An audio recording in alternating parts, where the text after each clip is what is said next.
किसान साथियों, आज इस कार्यक्रम में हमारे मेहमान हैं सेवानिवृत्त निदेशक मत्स्य डॉक्टर भगवती प्रसाद मधवाल। और आज हम आपसे बातचीत करेंगे मत्स्य पालन से स्वरोजगार की संभावनाएं।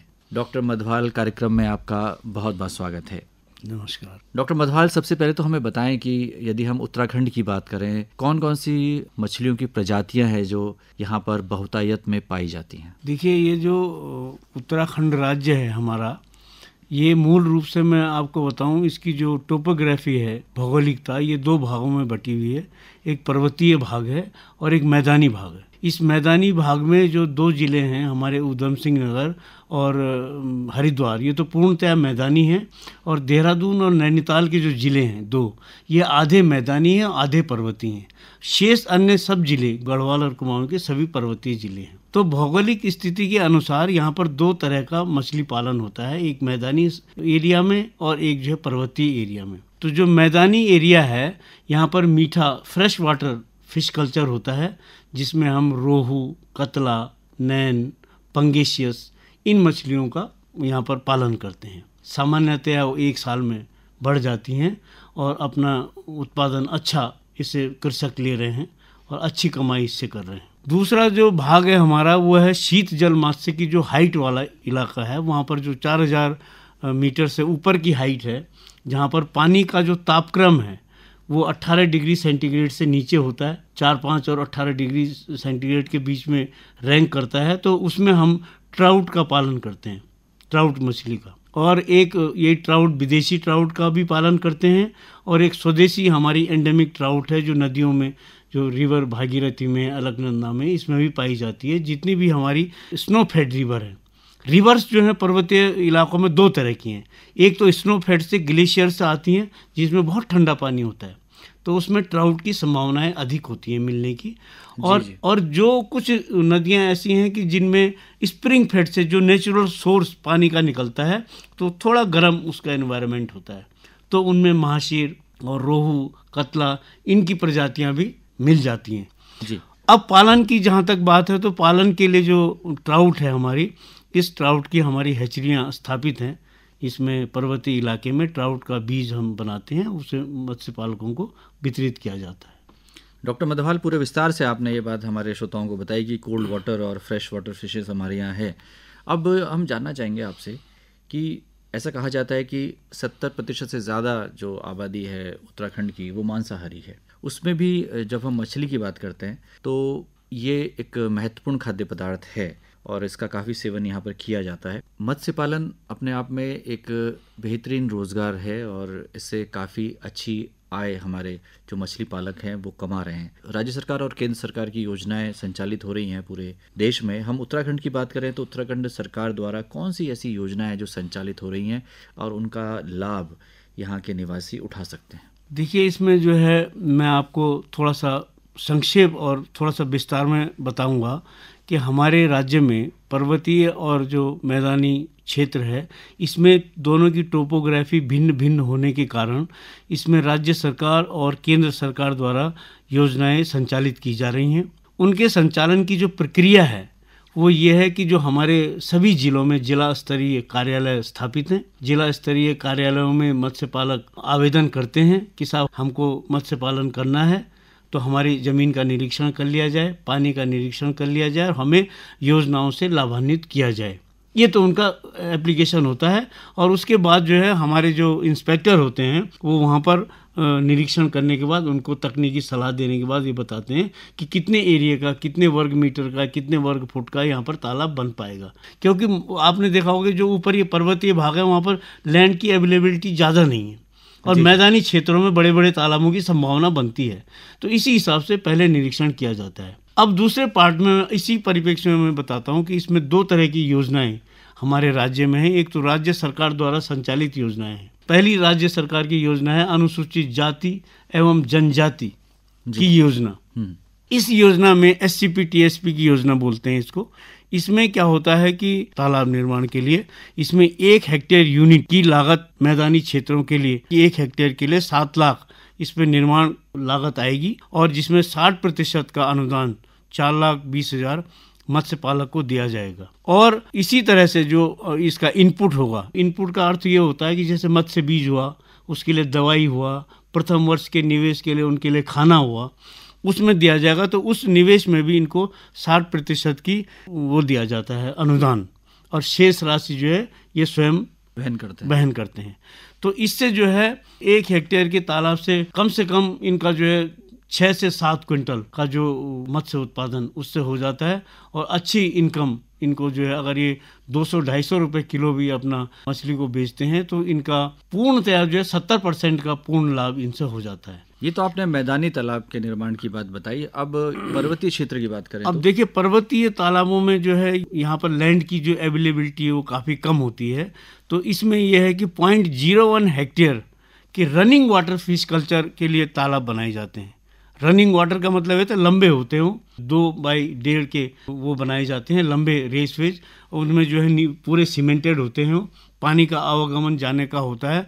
तो उसमें जो है 1 लाख उसके निर्माण पर उसे कॉस्ट आता है एक का, जिसमें 60,000 का अनुदान इनको दिया जाता है। और निवेश के लिए इनको एक तालाब पर, छोटे तालाब पर 20,000 का पूरा एस्टिमेटेड, जिसमें 12,000 इनको शासकीय अनुदान दिया जाता है। और एक आदमी को कम से कम 3 तालाब तक वो बना सकता है। इन 3 तालाबों में उसकी जो इनकम होगी वो करीबन ये लगाइए कि 5 क्विंटल के आसपास वो ट्राउट का उत्पादन कर लेता है। डॉक्टर मधवाल, ये एक तकनीकी कार्य है और इसके लिए जो आधुनिक जानकारी होना बहुत ज़रूरी है। क्या विभाग इसके लिए प्रशिक्षण कार्यक्रम भी चलाता है? हाँ, प्रशिक्षण के इसके बैच बनाए जाते हैं, और 5 दिवसीय प्रशिक्षण प्रस्तरवार, तालाब कैसे बनना है, निवेश कैसे करेंगे, मत्स्य बीज कहाँ से प्राप्त होगा, उसकी क्या प्रक्रिया होगी, ये सारी जानकारियाँ सेशन वाइज 5 दिन तक उनको दिखाया जाता है।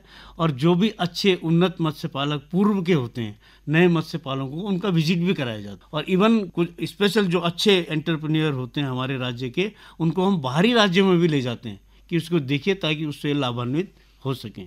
इसके अलावा कोई और योजना? इसके अलावा जो है, जो मत्स्य पालन विविधीकरण की योजना है, इस विविधीकरण योजना में है कि जो जिन मत्स्य पालन के तालाबों को 5 साल हो गया है और उनमें कोई टूट फूट हो गई है और कोई उनको सुधार की आवश्यकता है, तो उनमें भी सुधार कार्य के लिए 3.5 लाख का पर हेक्टेयर एस्टिमेटेड कॉस्ट रखी गई है, जिसमें 60% का अनुदान उनको दिया जाता है। और इस अनुदान के साथ साथ इतना ही 1.5 लाख का जो इनपुट होता है, अधिकतम 60% 90,000 का उनको मैदानी क्षेत्रों में अनुदान दिया जाता है। इसी प्रकार से पर्वतीय जो तालाब हैं, इनमें भी जो रनिंग वाटर जो मैंने बताया था बनाए गए हैं, 5 साल पहले बने थे और उनमें कोई टूट फूट हो जाती है तो उनके लिए भी जो है 50,000 एक सुधार कार्य एक वो रनिंग वाटर के लिए है, जिसमें कि 30,000 का अनुदान उनको दिया जाता है, ताकि वो हतोत्साहित ना हो कि एक बार हमने बना दिया, वो टूट गया, उसके बाद वो बैठ गया। इसके बाद जो है तीसरा जो योजना है राज्य सरकार की, यह है पर्वतीय क्षेत्रों में आदर्श तालाब। पर्वतीय क्षेत्रों में आदर्श तालाब, और पर्वतीय क्षेत्रों की भौगोलिकता के लिए मैंने आपको पहले ही बताया कि वहाँ भूमि की काफ़ी कमी होती है। अगर कोई ऐसा इलाका है जहाँ पर भूमि पर्याप्त मात्रा में उपलब्ध है, तो वहाँ 200 मीटर तक का तालाब, और अगर बहुत ही कम है तो 50 वर्ग मीटर का, और उसको जो है कम से कम इनको 2 यूनिट तक पर आदमी को वो दिया जाता है अनुदान जो इनका दिया जाता है वो 2,70,000 इसकी एस्टिमेटेड कॉस्ट है, जिसमें 1,35,000 अनुदान दिया जाता है 50%। ये राज्य सरकार की फ्लैट योजना है, जिसमें 50% का अनुदान है, इसमें 60-40 का वो नहीं है, और 85% निवेश के लिए भी दिया जाता है। तो ये योजनाओं के संबंध में आपने विस्तार से बताया डॉक्टर मधवाल। अब हम जानकारी चाहते हैं आपसे कि मत्स्य पालन से स्वरोजगार की क्या संभावना है? मत्स्य पालन से स्वरोजगार की जो संभावना है को देखते हुए विभाग ने एक नया स्टेप इसमें लिया है, और वो ये लिया है कि मत्स्य पालन की सहकारी समितियां गठित की गई, जिनमें कि 10-10, 12-12 मेंबर बनाए गए उनके। तो वो समितियां, जैसे हमने यहाँ पर एक उसका बताया आपको रनिंग वाटर पर्वतीय क्षेत्र के लिए, तो उनको ऐसा एरिया, बड़े एरिया जहाँ चिन्हित एरिया जहाँ पर पानी की प्रचुरता हो और भूमि उपलब्ध हो उस समिति के पास, तो 40-40 तालाब तक एक समिति बना सकती है। और समिति बनाने के बाद जब उसमें मास में, बल्क में मत्स्य उत्पादन होता है, तो उस मत्स्य उत्पादन को वो देहरादून, दिल्ली या बाहर के शहरों में उसको भेजते हैं, जिससे उनको अच्छी लागत मिलती है। और यहाँ पर भी देहरादून में भी इसके आउटलेट खुल गए हैं। इससे उन समिति के लोगों को स्वरोजगार मिलता है, हर आदमी को नौकरी के रूप में। जो युवा इस समय स्वरोजगार अपनाना चाहते हैं और ख़ास तौर से मत्स्य पालन की ओर बढ़ना चाहते हैं, उनसे क्या कहना चाहेंगे आप? उनसे मुख्य रूप से मैं ये कहना चाहूँगा कि जब मत्स्य पालन का कार्य शुरू होता है और हम इसको शुरू करते हैं, तो शुरू में इसमें काफ़ी कठिनाइयाँ आती हैं। तो कठिनाइयों को देखते हैं, फिर वो सोचते हैं कि भाई इसको तो बहुत इसमें मेहनत करनी पड़ रही है, देखना पड़ रहा है, और बीच में वो सोचते हैं कि भाई ऐसा है कि इसको कहाँ हमने इसमें हाथ डाल दिया, और इसके लिए तो दूर से बीज लाना पड़ता है, खाना भी लाना पड़ता है। लेकिन एक बार उसको दृढ़ निश्चय करके और उसको चलाते हैं, उसमें बत्तख पालन करते हैं, उसमें एडिशनल चीज़ें करते हैं। देखिए, जहाँ पर पानी होगा वहाँ पर जो अन्य भूभाग होगा वहाँ पर सब्जी भी होगी, वहाँ पर मुर्गी पालन भी होगा, बत्तख पालन भी होगा। तो समन्वित फिश कल्चर के बाद उसके बाद फिर आदमी उससे पीछा नहीं करता, और वो कहता है कि इससे बढ़िया नौकरी कोई नहीं है। डॉक्टर मधवाल, ये तो आपने राज्य सरकार की योजनाओं के बारे में हमारे श्रोताओं को जानकारी दी। प्रधानमंत्री मत्स्य संपदा योजना, जो कि केंद्र सरकार की महत्वपूर्ण योजना है, इसके संबंध में भी हमारे श्रोताओं को बताएं। देखिए, ऐसा है कि पहले जब वर्ष 18-19 में एक नील क्रांति की योजना केंद्र सरकार ने पहले लागू की थी, क्योंकि इसमें हमारी सरकार का ये था कि मत्स्य पालन को इन्होंने एक अलग मंत्रालय का रूप दिया, जिसमें मत्स्य पालन, उसके बाद पशुपालन और डेयरी विकास, मतलब पहले नंबर में मत्स्य पालन को रखा। तो इसका कारण ये था कि हमारे जो मत्स्य पालन को पहले ये देखा जाता था कि साहब इसमें कुछ नहीं है ज़्यादा, तो इसको पीछे रखा जाता था। लेकिन केंद्र सरकार ने इस सेक्टर को आगे बढ़ाने के लिए, जो हमारे दक्षिणी राज्य हैं उसमें तो पूरा समुद्री भाग को कवर किया मछुआरों का, और जो इनलैंड स्टेट थे हमारे, वहाँ के लिए जो योजनाएं दी हैं, बहुत ही अच्छी योजनाएं दी, इसमें लोगों को बहुत लाभ हुआ है। प्रधानमंत्री मत्स्य संपदा योजना में इन्होंने नए तालाब का बड़े तालाबों के निर्माण की बात करी, जिसमें कि कम से कम 1 हेक्टेयर का तालाब निर्माण होगा, और इसमें 7 लाख रुपए का व्यय होगा, और व्यय करने के बाद उसमें सामान्य जो जाति का होगा उसको 40% मिलेगा, और SC/ST को 60% अनुदान मिलेगा।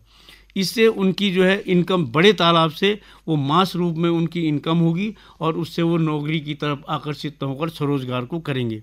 इसी प्रकार से नए रियरिंग टैंक, ये तो तालाब था मत्स्य पालन के लिए। दूसरा है रियरिंग टैंक, उन टैंकों को बोलते हैं जिसमें बड़े साइज़ के बच्चे, बड़े साइज़ के मत्स्य बीज को डाला जाता है, और वो ठीक 6-7 महीने में बेचने योग्य हो जाते हैं। तो बड़े साइज़ का थोड़ा महंगा बीज मिलता है, वो लेते हैं, और 6-7 महीने से ही उनकी इनकम शुरू कर देते हैं। तो रियरिंग टैंक की भी उन्होंने प्रधानमंत्री मत्स्य संपदा योजना में यही कॉस्ट रखी है, और यही अनुदान की। इसमें बहुत अच्छा मार्जिन और बहुत अच्छा पैसा मिलता है। इसके बाद तीसरी जो योजना है, ये तकनीकी संचार और अनुकूलन। ये पहली बार ये जो प्रधानमंत्री मत्स्य संपदा योजना है, इसमें बड़ी योजना के रूप में ये लॉन्च की गई, जिसको कहते हैं रीसर्कुलेटरी एक्वाकल्चर सिस्टम। रीसर्कुलेटरी एक्वाकल्चर सिस्टम वो सिस्टम होता है जिसमें, जहाँ पर पानी को एक तरफ, इसमें सामान्यतः मछली के तालाब में पानी इधर से आया, उसमें गया, दूसरी तरफ से निकल के बह गया। इसमें ये नहीं होता है। इसमें एक तालाब का पानी दूसरे में जाता है, दूसरे के बाद तीसरे में आता है, वो रीसर्कुलेट करता है। मतलब पानी की अधिक आवश्यकता ना हो, मछली पालन समय से हो, आपको प्रोडक्शन ज़्यादा मिले, और पानी का भी समुचित उपयोग हो, और पानी का वेस्टेज भी ना हो। तो पानी की वेस्टेज न करने के लिए रीसर्कुलेटरी एक्वाकल्चर की योजना सिस्टम ये की गई इसमें प्रधानमंत्री मत्स्य संपदा योजना में, जिसके 3 मॉडल इसको दिए गए। एक तो स्मॉल मॉडल था जिसमें कि 1 ही यूनिट बनाई जाती थी, दूसरा मीडियम था जिसमें 6 टैंक बनाए जाते थे, तीसरा था जिसमें 8 टैंक बनाए जाते थे। पहला जो था 1 यूनिट वाला, वो जो है 100 क्यूबिक मीटर क्षमता का था। दूसरा 6 टैंक वाला जो है 30 क्यूबिक मीटर क्षमता के थे। ये इसका कॉस्ट 25 लाख निर्धारित की गई थी। इसकी जो कॉस्ट थी एक वाले की 7.5 लाख की गई थी, और जो सबसे बड़ा था इसकी जो है 8 टैंकों की, इसकी जो 90 क्यूबिक मीटर पर टैंक की क्षमता वाले की 50 लाख कॉस्ट निर्धारित की गई थी।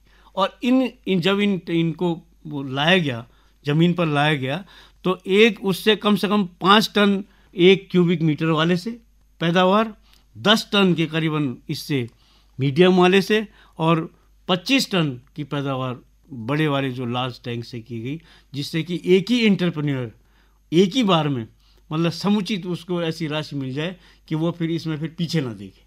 इसके अलावा पर्वतीय क्षेत्र के लिए क्या अलग योजना है? जो प्रधानमंत्री मत्स्य संपदा योजना में जो पर्वतीय क्षेत्रों के लिए इन्होंने किया था, ये था कि जो 4000 फीट से ऊपर अधिक ऊंचाई वाले स्थान हो, वहाँ पर शीत जल मात्स्यिकी को और ज़्यादा कैसे बढ़ाया जाए। राज्य की योजनाओं के अलावा केंद्र सरकार की योजनाएं कौन सी इसमें डाली जाएं, तो इसमें 50 क्यूबिक मीटर क्षेत्रफल के रनिंग वाटर के लिए इन्होंने थोड़ा उसको बड़ा बना के, और उसकी 1 लाख की जगह जो राज्य सरकार में था वो 3 लाख इसका वो किया, और अच्छा मॉडल इसके लिए डेवलप किया। 60% वही फिर SC TSP को अनुदान था और 40% सामान्य जाति को अनुदान था। और उसके बाद जो सोसाइटी वो स्थान के जगह और स्थान के हिसाब से समितियों को और अधिक तालाबों के बनाने का उसमें मौका दिया गया इसी रेट पर। जो प्रधानमंत्री मत्स्य संपदा योजना की जो ये बहुत अच्छी योजनाएं हैं, इनके चलाने के साथ साथ जो जिला योजना हमारी चलती हैं जिलों में भी इनके लिए जो मत्स्य पालकों के लिए जो अगर कोई बीमार हो जाए मछलियाँ, कोई बीमारी लग जाए तो उनके लिए दवाइयाँ, मत्स्य बीज के लिए उनकी सब्सिडी कि कैसे देंगे पहले साल में जी। एरिएटर, जैसे कभी क्या होता है देखेंगे कि पानी में अगर एरिएशन ना हो किसी तालाब में तो मछलियाँ मर जाती हैं। तो जिला योजना में एरिएटर का, और जो अच्छे मत्स्य पालक हैं उनको इंसुलेटेड बक्से जिसमें कि वो मछली को बेच सकें, इनमें भी 50% सब्सिडी देने के कॉस्ट के हिसाब से रखा गया है। तो मिनी किट और मत्स्य बीज, एरिएटर, इंसुलेटेड बॉक्स, ये सब जो हैं चीज़ें मत्स्य पालकों को इन्हेंस करने के लिए, उनको प्रमोट करने के लिए जिला योजना में भी रखी गई हैं। तो डॉक्टर भगवती प्रसाद मधवाल, आज आप इस कार्यक्रम में आए और हमारे किसान साथियों को मत्स्य पालन से जुड़ी विभिन्न जानकारियां दी, जिसका लाभ वो उठा सकते हैं। मुख्यतः इसमें केंद्र सरकार और राज्य सरकार की योजनाएं हैं जिनका लाभ उठाकर स्वरोजगार की अपार संभावना का लाभ उठाया जा सकता है। डॉक्टर मधवाल, आप आकाशवाणी के स्टूडियोज़ में आए, आपका बहुत बहुत आभार, बहुत बहुत धन्यवाद।